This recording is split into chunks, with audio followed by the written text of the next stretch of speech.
Taste the Daily. என்னங்க இல்லை சாமி ஏன்னா சீக்குவல்ன்றது வந்து ஓகே அது பண்ணியாச்சு அதுவாக வந்து அமைஞ்சாதான் நம்ம பண்ணுவோம் அதனால அந்த மாதிரி சிங்கம் 4 கேட்குறீங்களா சிங்கம் 4ன்றது இப்போதைக்கு கிடையாது. இன்னைக்கு தென் மாவட்டங்களில் இப்போ புதுசா வரக்கூடிய டைரக்டர் எல்லாம் பாத்தீங்கன்னா ஒரு ஜாதி ரீதியான ஒரு படங்களை எடுக்கிறாங்க. இது நியாயமானதா சரியானதா உங்களுடைய பார்வை? இல்லை ஆரோக்கியமானதா இல்லை எதுவுமே வந்து ஒரு வன்மமாக யாரும் சொல்லலை. அவங்களுக்கு புழங்கின விஷயத்த அவங்களுக்கு தெரிஞ்ச விஷயத்த ஒவ்வொரு முகமாக எடுப்பாங்க அவ்வளோதான். இது வந்து எதுவுமே வந்து சினிமா தானே எடுக்கிறோம். எண்ட் ஆஃப் த டே வந்து எல்லாரும் வந்து பார்க்குறதுக்காக தானே அந்த படைப்பு. இது வந்து யாரோ ஒரு பர்டிகுலராக ஒருத்தரை மட்டும் பார்த்தா போதும் ஒரு சினிமானு கிடையாது. அதனால் எல்லாரும் வந்து பார்க்குறதுக்கு தான் எடுக்கிறோம். அதனால் கண்டிப்பாக வந்து ஏதோ ஒரு விஷயத்த யாரையோ வந்து திட்டுன்றக்காகவோ யாரையும் பாதிப்படைய வைக்கணுங்க எடுக்கிறது இல்லை. அவங்கவுங்களுக்கு தெரிஞ்ச இதில் இப்போ எனக்கு தெரிஞ்சதை நான் எடுத்தேன், இன்னொருத்தர் தெரிஞ்ச இன்னொருத்தர் எடுப்பாங்க. அவங்கவுங்களுக்கு தெரிஞ்ச கதை அவங்கவுங்க புழங்கின கதை. நான் வந்து ஒரு கற்பனை கதை மட்டும் எடுக்கிறேன். சில பேர் ரியலாக நடந்த சம்பவங்களே வச்சு எடுப்பாங்க. அது பார்க்குறக்கு அப்படி தெரியும். ஆனால் நோக்கம் வந்து எல்லாரும் வந்து அந்த படத்தை பார்க்கணும், ரசிக்கணும், சினிமா பார்க்கணுன்றதான் எல்லாருடைய நோக்கமாகவும் இருக்கும். 20 வருஷம் கடந்து ரீரிலீஸ் ஆன கில்லிக்கு கூட்டம் அலை மோதுது. போலீஸ் பாதுகாப்புலாம் போட்டாங்க தியேட்டர்ல. ஆனா எலெக்ஷன் ஓட்டுப்பதிவு 60% கூட தொடல. திருநெல்வேலியில 64% தான் ஓட்டுப்பதிவு ஆயிருக்கு. ஜெனரலா எல்லா இடமே ரொம்ப கம்மி தான். தென் சென்னையில தமிழ்நாட்டிலே ரொம்ப கம்மி. இதை எப்படி பாக்குறீங்க? கொஞ்சம் வருத்தமா தான் இருக்கு. மக்கள் வந்து அதாவது 100% வர்றதுக்கு வாய்ப்பு இருக்காது. ஏன்னா வேலையை பொறுத்து ஒவ்வொருத்தரும் ஒரு இடத்துல கடந்து தவிச்சு சிக்கிட்டு இருப்பாங்க. ஆனால் இருக்கிற வீட்டில் இருக்கிறவங்களாவது வந்து அந்த ஒரு எண்ணத்தோடு வந்து போட்டுடணும், ஓட்டு போடணும், இது நம்மளோட ஜனநாயக கடமை, அந்த நேமெல்லாம் விட்டுலாம். இது நம்ம உரிமைன்ற கடமைன்றதோட நம்ம உரிமைன்றதை மைண்டில் வச்சுக்கணும். நான் செலக்ட் பண்ணேன் என்னோட பிரைம் மினிஸ்டரை, நான் செலக்ட் பண்ணேன் என்னோட சீஃப் மினிஸ்டர்ன்ற அந்த தாட், அந்த எண்ணம் வரணும். நாங்கள் டிசைட் பண்ணோன்ற, இல்லாட்டி உங்களுக்கு எந்த உரிமையும் இருக்காது. நீங்கள் என்ன பண்ணுவீங்க? நீங்கள் டிக்கெட் இல்லாமல் தேட்டர் வாசலில் நிற்கிற மாதிரி தான். கடைசியில் திரும்பி தான் போகணும். நம்ம டிக்கெட் இல்லாமல் ஒருத்தர் வந்து தேட்டர் வாசலில் இருந்தாருன்னு அதே மாதிரி நீ ஓட்டே போடலாம், நீ ஓட்டு போடாத ஒரு பிரஜையாக சுற்றிட்டு இருப்ப.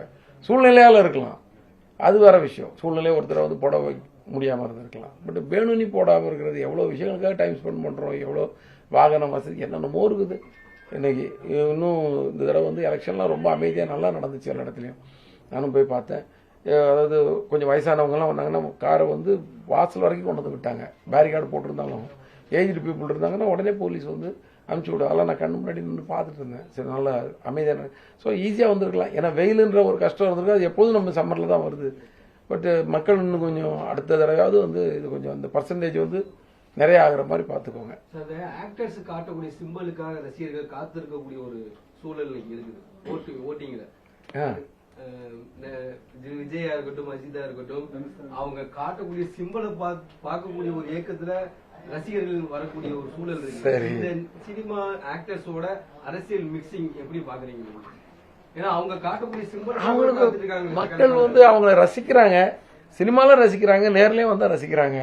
ஸோ நமக்கு பிடிச்ச நடிகர் எப்போ வந்து ஓட்டு போடுவாரு, என்ன பண்ணுவாருன்ற ஒரு ரசனை தானே. இதனால சினிமா உலகத்துக்கு அரசியல் பாதிப்பு இருக்காதா? ஏன்னா இவங்க காட்டின சிம்பலால ஒரு ஆட்சி மாற்றம் ஏற்படுது அப்படின்னா எனக்கு இவ்வளவு டீட்டெயிலா எனக்கு அதை டிஸ்கஸ் பண்ண தெரியல. ஏன்னா யார் எந்த சிம்பிளை காட்டினா எனக்கு எதுவுமே தெரியாது. நீங்க கேட்ட முதல் கேள்விக்கு ஒரு பதில் இருக்கு. ஏன்னா அவங்களுக்கு பிடிச்சவங்க எப்போ வருவாங்க, என்ன வருவாங்கன்னு எதிர்பார்த்துட்டு இருக்காங்க. அந்த வீடியோ போட்டா பாக்குறாங்க, அதெல்லாம் ஓகே. இதுக்கு அடுத்த ஒரு கேள்வி கேட்குறீங்க தெரியுமா? இதுக்கு எனக்கு பதில் எனக்கு தெரியல. ஏன்னா எனக்கு அதுக்குள்ள இல்ல, நான் இல்ல. எனக்கு எந்த கருத்தும் கிடையாது. எனக்கு யார் வேணாலும் அரசியலுக்கு வரலாம், அது ஒரே கருத்து தான். அதுல யாராவது தடை பண்ண போறோமா? மக்களுக்கு யார் வேணாலும் சேவை பண்ணலாம், அதை யாரும் தடை சொல்ல போறது கிடையாது. அதனால இதை பத்தி கருத்தே வச்சுக்க தேவையில்ல. வந்து நல்லபடியா பண்ணிட்டு நம்ம சந்தோஷமா இருப்போம். ரத்னத்துக்கு அடுத்து என்ன ப்ராஜெக்ட் ஆகுது சார்? அது வந்து ரத்னம் முடிஞ்ச பொழுது ஒரே ஒரு கேள்வி.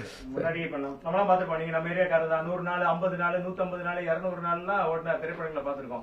இப்ப சமீப காலங்கள்ல 10 நாள், 15 நாள், 20 நாளே மிகப்பெரிய வெற்றியா. அது ஒரு எக்கனாமிக்கல் சேஞ்ச். என்னன்னா முன்னாடி வந்து 100 நாள் ஓடுனா அன்னைக்கு வந்து ஒரு 10 பிரிண்ட் போட்டாலே பெரிய விஷயம். ஒரு ஏரியாவுக்கே 5 பிரிண்ட் 10 பிரிண்ட். அப்படி ஒரு சிட்டிக்குள்ள இப்போ சென்னையில் பார்த்தீங்கன்னா ஒரு 5 தேட்டரில் தான் ரிலீஸ் பண்ணுவாங்க. இன்னைக்கு சிட்டிக்குள்ள வந்து 48 தேட்டரா 68 தேட்டர் ரிலீஸ் பண்றாங்க. கொஞ்சம் பெரிய படம்னா 100 தேட்டர் தான் நினைக்கிறேன். ஸோ அந்த மாதிரி பேட்டர்ன் மாறிடுச்சு. எக்கனாமிக்கல் அந்த கமர்ஷியல் வந்து வேற மாதிரி மாறிடுச்சு. மக்களும் வந்து எண்ணமும் மாறி இருக்கு. அதாவது ஒரு வாரம் கழிச்சு ஒரு படம் பார்த்தா பழைய படம்ன்ற ஃபீல் வந்துருச்சு. இன்னைக்கு நம்மளே வந்து எல்லாரும் வந்து முன்னாடிலாம் வந்து தீபாவளி பொங்கலுக்கு தான் ட்ரெஸ் எடுப்போம். இப்போ ஏதாவது பக்கத்து வீட்டில் ஃப்ரெண்டு வீட்டு கல்யாணம்னா கூட ட்ரெஸ் எடுக்கிற அளவுக்கு எல்லாருமே வளர்ந்துருக்கோம்ல. மொத்தமாக தமிழ்நாட்டில் வந்து மக்களோட வளர்ச்சி நல்ல வளர்ச்சி இல்லை, பொருளாதார வளர்ச்சி நல்லா வந்திருக்கு, மக்களோட மன வளர்ச்சி ரொம்ப நல்லா இருக்குல்ல. ஏதோ ஒரு சின்ன சின்ன விஷயங்கள்ல நம்ம பின்தங்கி இருக்கிறோம். இன்னும் இந்த ஒயின் ஷாப்பு அது இது இந்த குடி பழக்கம் இதெல்லாம் வந்து கண்ட்ரோல் ஆகி வந்துட்டாங்கன்னா மக்கள் வந்து இன்னும் சூப்பராக வளர்ந்துருவாங்க. அவ்வளோதான். அதில் தான் கொஞ்சம் காசையும் விரயம் பண்ணிக்கிட்டு உடம்பையும் கெடுத்துட்டு இருக்காங்க. அதுலேருந்து கொஞ்சம் பேர் வெளியே வந்துட்டாங்கன்னா அதுக்கப்புறம் இன்னும் சூப்பர் ஆகிடுவாங்க மக்கள். அதாவது ஹாஸ்பிட்டலுக்கு அவங்க போக தேவையில்ல, யார்கிட்டையும் கையேந்தி காசு கடன் வாங்க தேவையில்லை. அவங்க உழைப்பே வந்து ஏன்னா இன்னைக்கு வந்து ஒரு இடத்துக்கு வேலைக்கு போனாலே ஒரு நல்ல ஊதியம் கிடைக்கிற அளவுக்கு இன்னைக்கு நம்ம வளர்ச்சி அடைஞ்சிருக்கோம். அது தமிழ்நாடு ரொம்பவே நல்லா வளர்ந்துருக்குது. எக்ஸலன்ட் மூவி சிங்கம், ஆல் டைம் ஃபேவரட் மூவி. இப்போ அது மாதிரி இருக்குமா ரத்னம்? நிச்சயமா இது சிங்கத்து வந்து ஒரு போலீஸ் படம், இது வந்து வேற ஒரு படம். இது நிச்சயமா வந்து மக்களை வந்து ரொம்ப சந்தோஷப்படும். அது எப்படி இருக்குன்னு நீங்க தான் பார்த்து சொல்லணும். அதுக்காக நாங்கள் வெயிட்டிங். ஆமா, அது ஒரு 40 நிமிஷம் 3/4 மணி நேரத்துல இருந்து ஆரம்பிச்சதுன்னா பரபரன்னு போயிட்டு இருக்கோம். ஆமா, உங்களை சந்திச்சதுல ரொம்ப சந்தோஷம். நீங்க எல்லாரும் சப்போர்ட் பண்ணணும். ஏன்னா வந்ததே வந்து ஆடியன்ஸே மீட் பண்ணும், அப்படியும் ஒவ்வொரு ஏரியாலையும் ஒவ்வொரு மாவட்டத்தில் உள்ள ப்ரெஸ்ஸை மீட் பண்ணி எங்களுக்கு சப்போர்ட் பண்ணுங்க. ஏன்னா நீங்க கொடுக்குற நியூஸ் தான் இந்த மாதிரி ஒரு படம் வருதுன்றது வந்து மக்களுக்கு தெரிய போகுது. ஏன்னா நெட்டு பார்க்குறவங்க அது கொஞ்சம் பேர், போஸ்டர் பார்க்குறவங்க அது கொஞ்சம் பேர். ஆனால் ஒரு பேப்பர் படிக்கிறது, இந்த மாதிரி டிவி சேனல்ஸ் இது வழியாக போகிறது, நீங்கள் எல்லாரும் சேர்ந்து கொடுக்குறதுல தான் இந்த மாதிரி ஒரு படம் வந்து ரிலீஸ் ஆகுதுன்னு எல்லாருக்கும் தெரிய போகுது. ஸோ எங்களுக்கு வந்து சப்போர்ட் பண்ணுங்க. நன்றி, வணக்கம்.